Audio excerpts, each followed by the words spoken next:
Olá, eu me chamo Clóvis Coelho e nós do canal Comando Semente da Luz estamos de volta. Hoje, dia 7 de fevereiro de 2024. Palestra que será comentada aqui agora será a palestra número 8, porque eu vou fazer alguns rápidos comentários com vocês sobre ela. Mas a aula de hoje é a aula de número 67. Ok? Antes, então, até mesmo das nossas prévias, eu gostaria de agradecer aos comentários feitos por vocês, através de vocês no canal, no próprio canal, mas por fora também.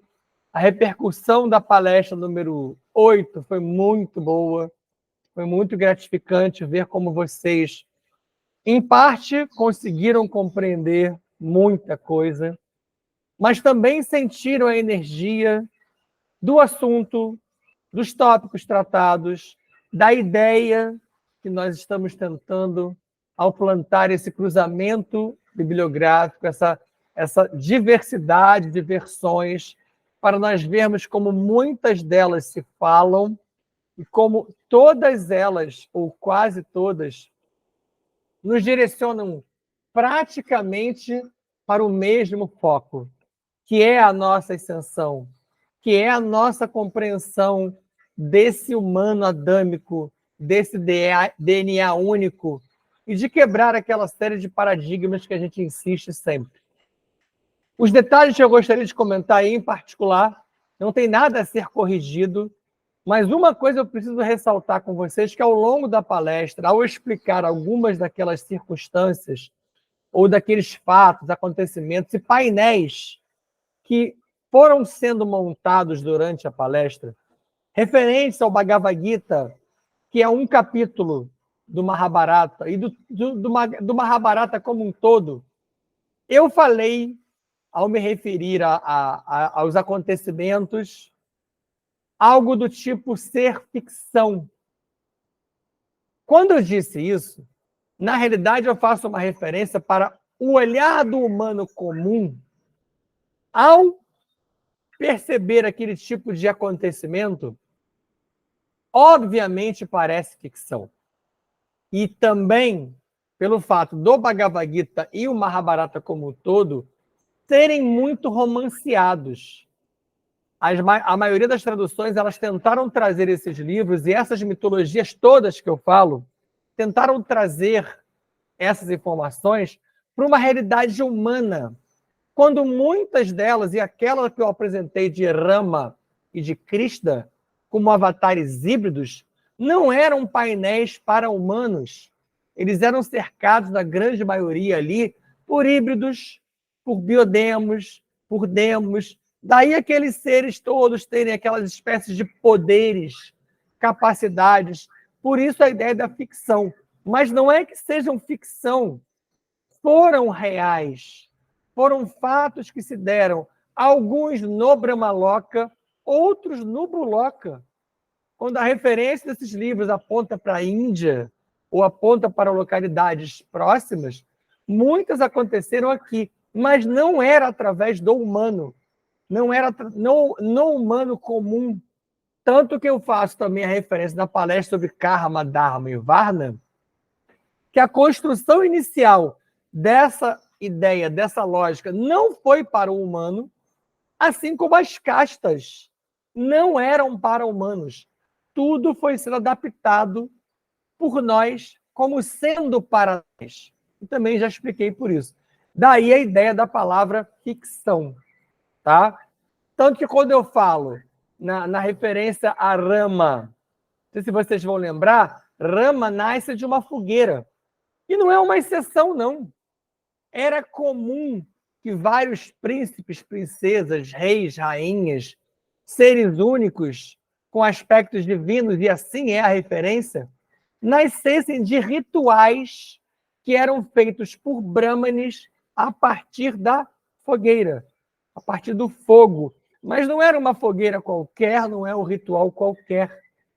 Então, o Rama, que nasce de uma fogueira, que eu também citei a vocês que ele era um guerreiro único, vários guerreiros únicos àquela época existiram. como o próprio Arjuna, como o próprio Vyasa. Arjuna e Vyasa foram todos também cercados por guerreiros, vários guerreiros maravilhosos, com capacidades fora do normal, não humanas. Não eram humanos.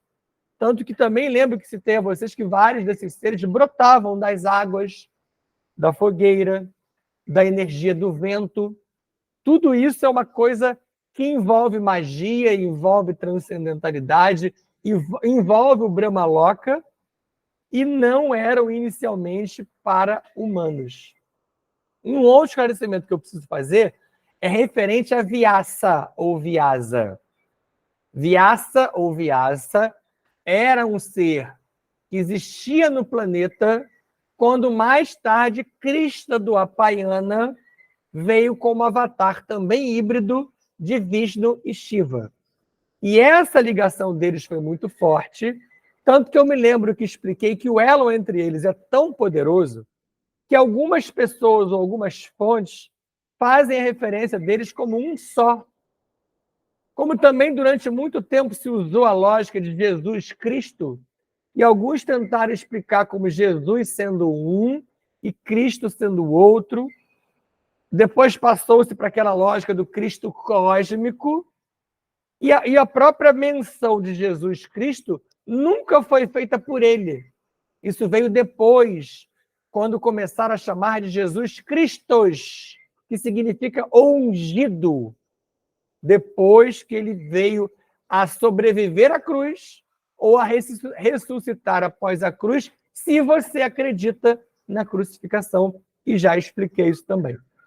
Tanto que na época que falei sobre Krishna e Vyasa, lembro que fiz um reforço a vocês sobre a ideia de que eles são, por algumas fontes, trabalhados como seres fractais uns dos outros. Ok? Então, feita essas observações, essas ressalvas, e eu sei também que tais ressalvas não se bastarão desta maneira. O que eu quero dizer?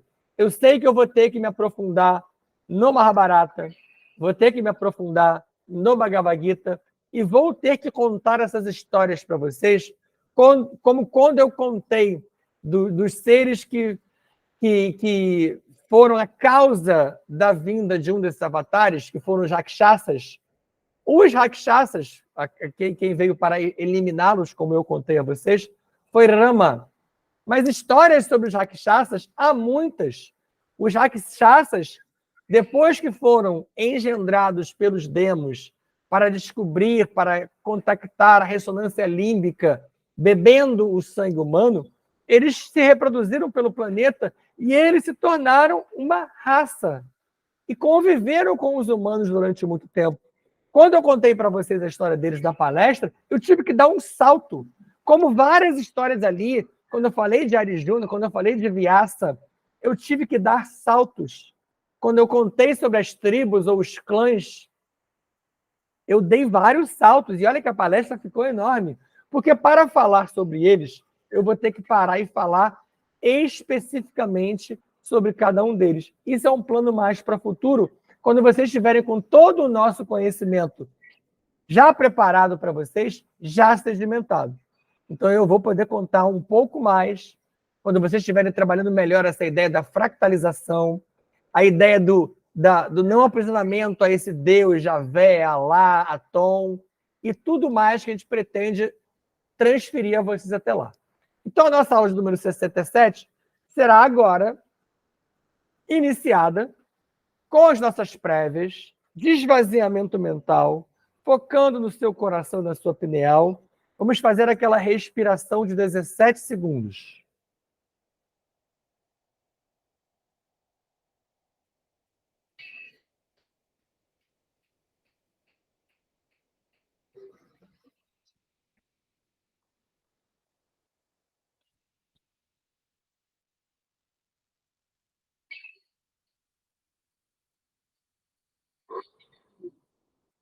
Expira com força, usando o diafragma e o períneo, e fazendo sair de você aquilo que te bloqueia, que te traumatiza, expulsando mágoas, rancores, medos, fobias, traumas e tudo mais que limita você.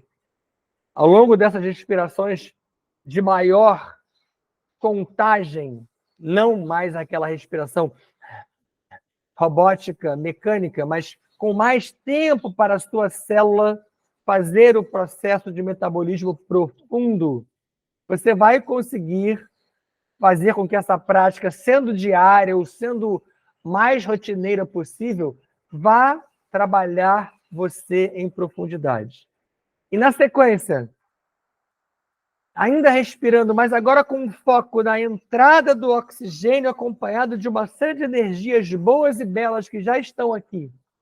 E aí, você vai colocar na sua mente o seu projeto, o seu foco, a sua meta, monta um projeto de curto, médio e longo prazo, no máximo, para você ter um plano ajustado na sua linha temporal e colocando ele em prática a cada dia com as suas novas movimentações energéticas, com a tal da reforma íntima, em que você vai mudar um hábito ruim por um melhor, um hábito viciado por um mais adequado, vai abrir mão de uma crença impositiva por algo mais cognitivo, mais ilustrativo, mais abrangente. E essas mudanças fazem com que você, junto desse oxigênio, encha-se com essa energia poderosa. Retenha por algum tempo.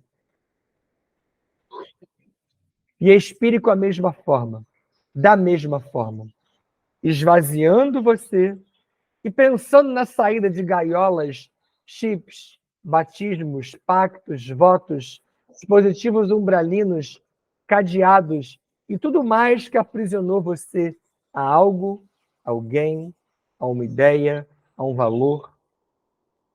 E ainda respirando. Nos ligamos aos queridos guias, amados mestres e a toda a nossa enorme família estelar. Minha, nossa, vossa. E vamos à borda do prato avonal, onde, no universo primordial de Adonesh, Mitran-El e Anhotakten enviam-nos via portal Avona Shantar, a energia Umara, que chega às ordens, passando antes por filhos paradisíacos Nika, Metraton, Emanuelis e Staher. E das ordens Melquisedeque, Lanadek, Gorandek e Vorandek, elas são transferidas às ordens Kumara, Amarilis, Shansara, Santara e a grande fraternidade branca. Das ordens, essas energias, sobretudo a energia Umara, ela é transferida, ela é alocada aos comandos Astar, Shamuna, Siriano, Canopiano, Andromediano e os Centuriões de Órion. Desses comandos, as naves que recebem as energias, e sobretudo a energia Umara, são, a saber, nave Arctrans, Anex, Estrela da Vida, Aruanda, Nosso Lar, Agartha, Shambhala, Ramares e Ramatiz. Das naves, além da Iroko, que eu recebi um chamado agora, as energias chegam aos comandantes delas todas, como a Shirion, Toranque, Norton, Oberon, Kirion, Kron, Stararielis, Rovena, Starhog, Ian Kohanim, Maria das Estrelas, Arkel, Astar Niolin II, do trono de Exu Veludo. Maria Padilha é trono de Maria das Estrelas. Jaguar e Pantera Negra. Já que já os citei, porque os percebi próximos, Exu Veludo e Maria Padilha Rainha ostentam, ornamentam e capitaneam os tronos de Exu e Pombagiras, junto dos tronos de pretos velhos e caboclos que trazem energia ao mar até nós, formando um enorme círculo à nossa volta.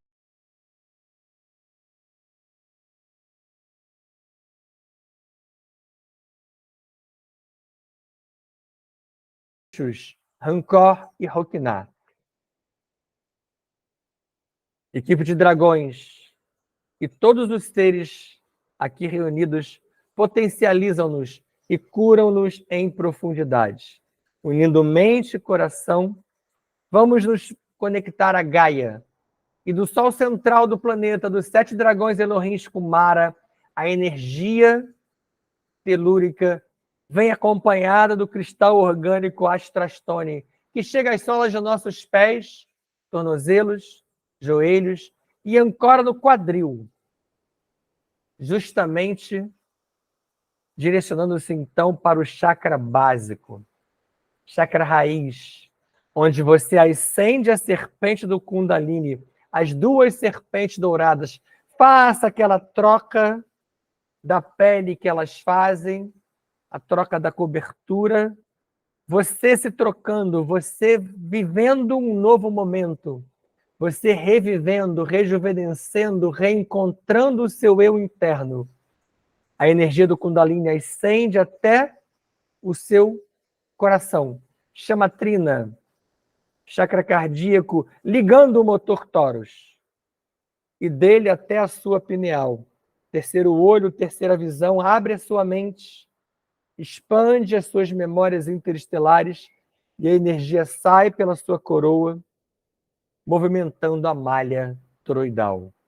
Kan Sham Fam, Kan Sham Fam, Kan Sham Fam. Jai Jai Shivam, Shivam cara. Jai Jai Shivam, Shivam cara. Hareon, Hareon, Hareon cara. Hare Hare, Hare Hare, Om cara. Assim é, assim está feito. Aula de número 77 tratará de início sobre TOT. Não é uma novidade, mas faremos vários acréscimos sobre esse ser e os demais sobre os quais trataremos aqui. Ali em cima, 3 maneiras que vocês podem encontrar TOT escrito por aí. Tá? O TOT ou TOT lá em cima é o mesmo ser com escritas, com grafias distintas. E esse TOT, sobre quem nós já estamos falando há algum tempo, que é importantíssimo, vai hoje ganhar uma roupagem além. Em geral, quando a gente traz de novo um ser, uma consciência, um posto que já foi tratado, é para acréscimo. Ele foi considerado durante muito tempo um deus. E era o deus da escrita. E há algumas fontes que falam que o deus da escrita era Set, tá? Não tem problema nenhum quanto a isso. Thoth também foi tido como deus da sabedoria e criador dos hieróglifos, aqueles famosíssimos.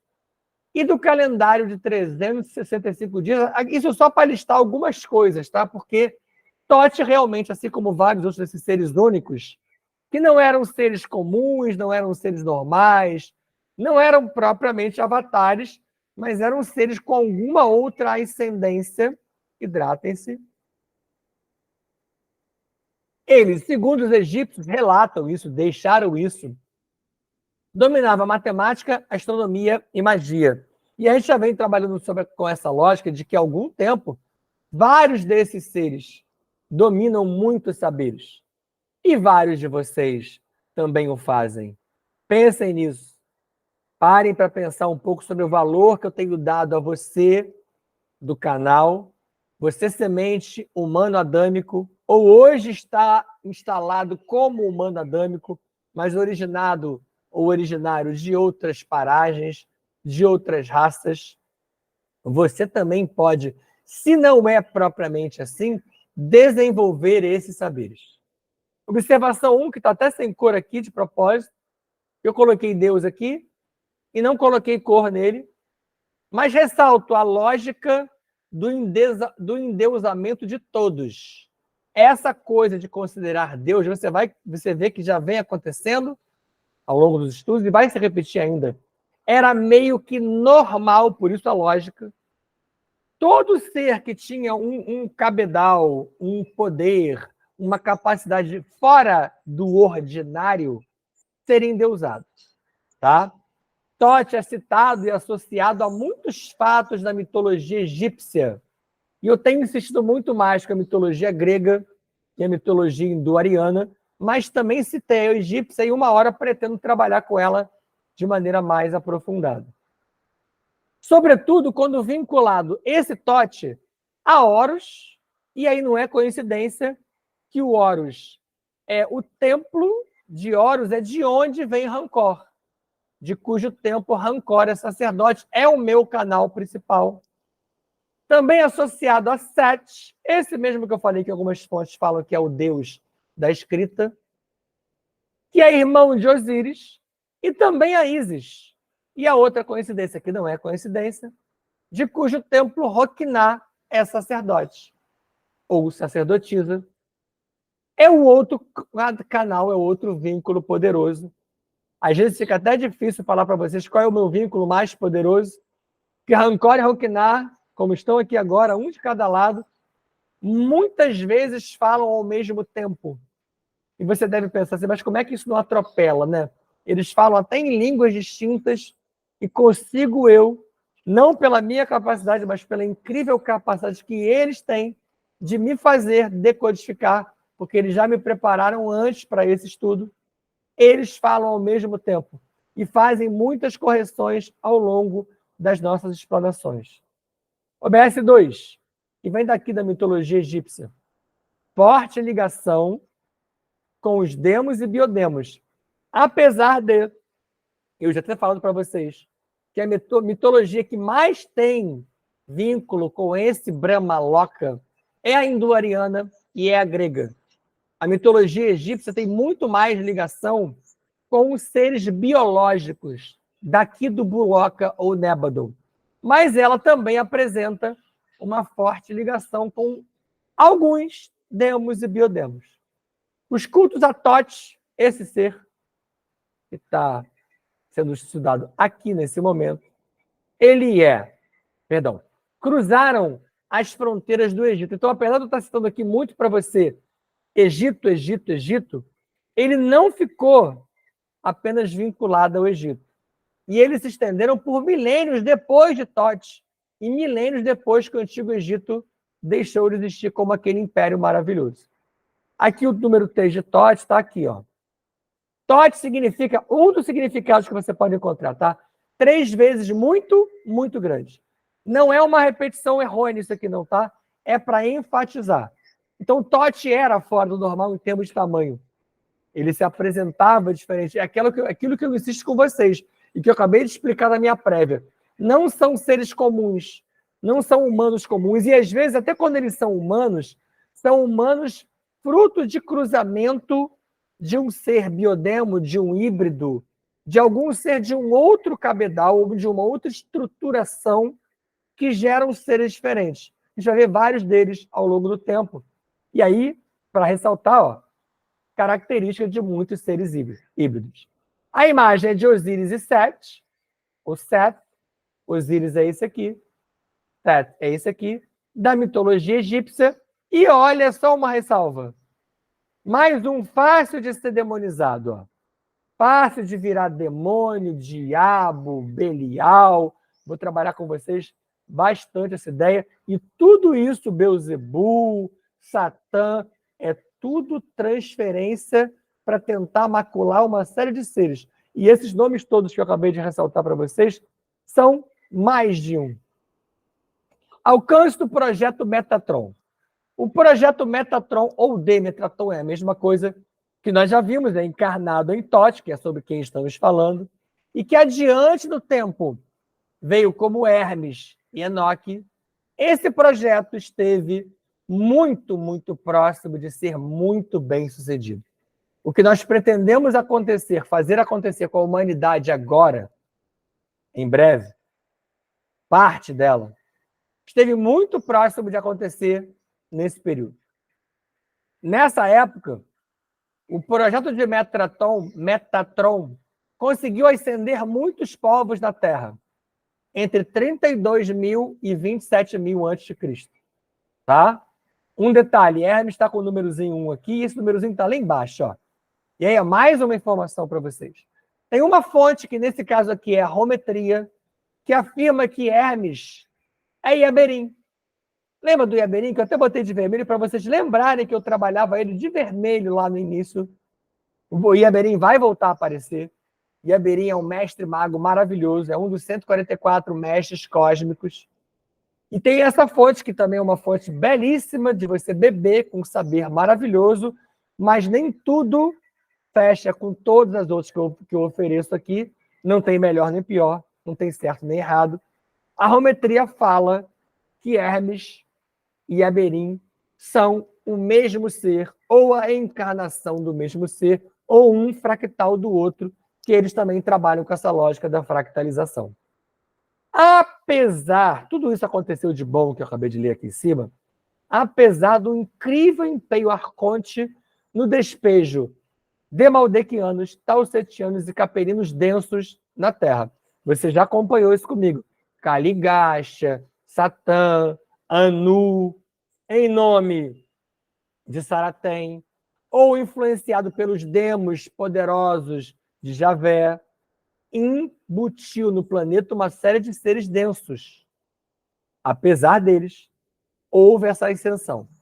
Quase houve uma ascensão massiva na 4D. E essa que vai acontecer agora também não é massiva, tá? Não conseguiremos ascender novamente a humanidade. E há uma outra fonte, que é o Jean Valjean, que nem concorda com esses períodos lá atrás de possíveis ascensões massivas. Porque, segundo ele, a humanidade não evolui em grupo. Um ou outro aqui, grupos isolados, pequenos, evoluem de maneira à parte. A gente evolui como humanidade tecnologicamente, mas moralmente, cognitivamente, o aprisionamento às vertentes religiosas só tem feito a gente evoluir. Civilizações à época prosperavam, porém o aumento populacional começaram a crescer muito e vai aumentando em número, né? E em várias regiões criava uma antessala para disputas e conflitos futuros por recursos. Muita gente, falta recurso. Falta chão, falta terra, falta comida, falta matéria-prima, falta insumo, e isso é uma antessala para conflitos e disputas.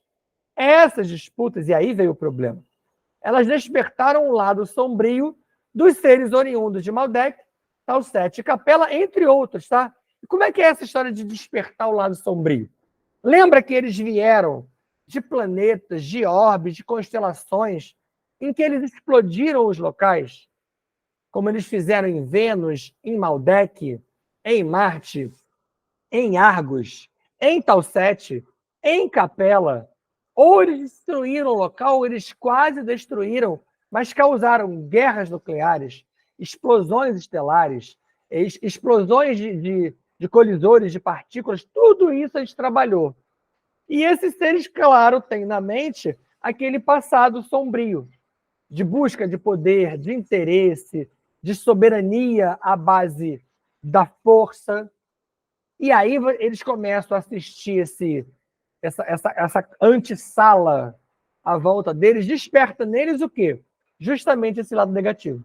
E isso se alastrou de uma forma tal que negativou os sacerdotes e mestres naqueles reinos todos que eu falei para vocês de Atlântida. Houve a formação dos primeiros núcleos de pobreza. Foi aí que começou o que hoje a gente tem como tão comum no planeta, miséria, pobreza, carência, começa aqui. O S, que já está aqui embaixo, eu já li, tá? E aqui é uma imagem de Tote, não confundam, esse é Tote, não é Anubis. E Tote, que eu já havia mostrado para vocês, por isso a imagem, com aquela cabeça de aviário, aquela cabeça que é até associada a uma ave específica. Às vezes você pode encontrar algumas fontes que apresentam Tote como com cabeça de cão, ou com cabeça de lobo, ou com cabeça de chacal. E aí não confunda hoje ao se olhar no espelho. Tá?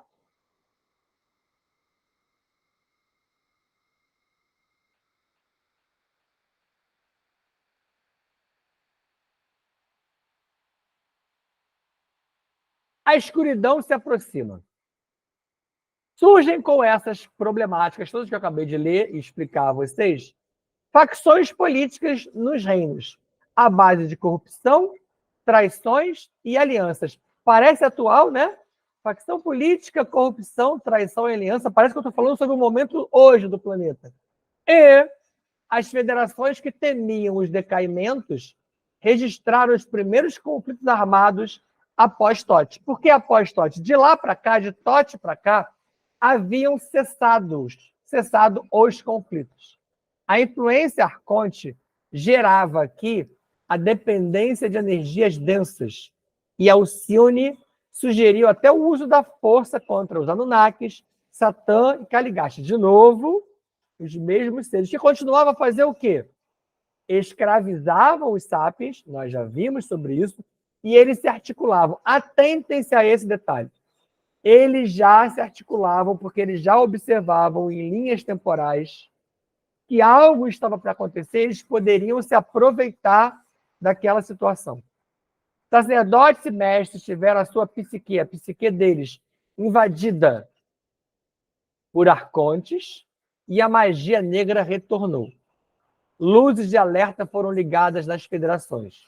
Poseidon, o Enki retornado em uma versão, abdica do trono por pressões da elite, que também estava influenciada por essa massa arconte, e os sacerdotes chegaram a perder os cargos, saindo dos reinos onde eles estavam e retornando a Thule e a Groenlândia. Lembra quando a gente falou sobre isso aqui em referência a Hiperbórea? Eles retornaram para essas áreas e esses retornos desses sacerdotes dão início às lendas dos mestres druidas, os Gandalf da vida, os Dumbledore da vida, nascem aqui. E eles realmente todos existiram. Como o título é a escuridão que se aproxima, lembre-se sempre, se a escuridão vier com aquelas coisas de 3 dias de escuridão, o humano adâmico será a luz. Então você, semente da luz, por isso que você é semente da luz.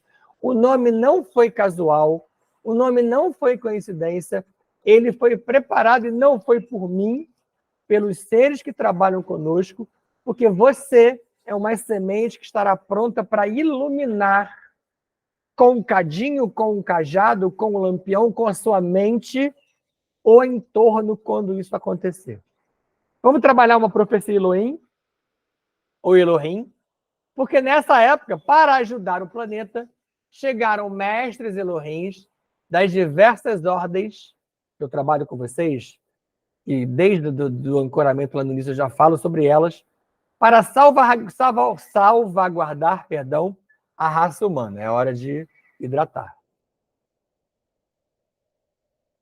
Houve a fractalização desses mestres Elohims entre aqueles conhecidos, inclusive na Bíblia, como os 144 mil puros entre os puros. Vários deles estão aí espalhados até hoje. E Anu, percebendo a confusão que aquela falta de recursos estava se alastrando, ele faz o quê?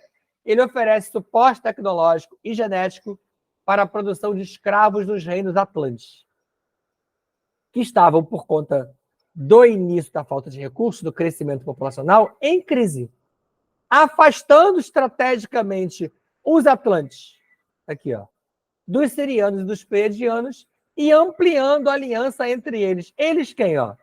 Atlantes e Paianu. Ok? Atingem nessa história aqui de produzir escravo, era manipulação genética, atingem a bizarrice de mesclar humanos com animais. E isso foi o limite para a federação. Já que eu falei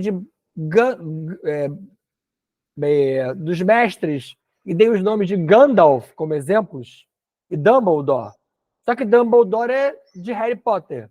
Gandalf, do Senhor dos Anéis, no Senhor dos Anéis, você viu esse tipo de bizarrice.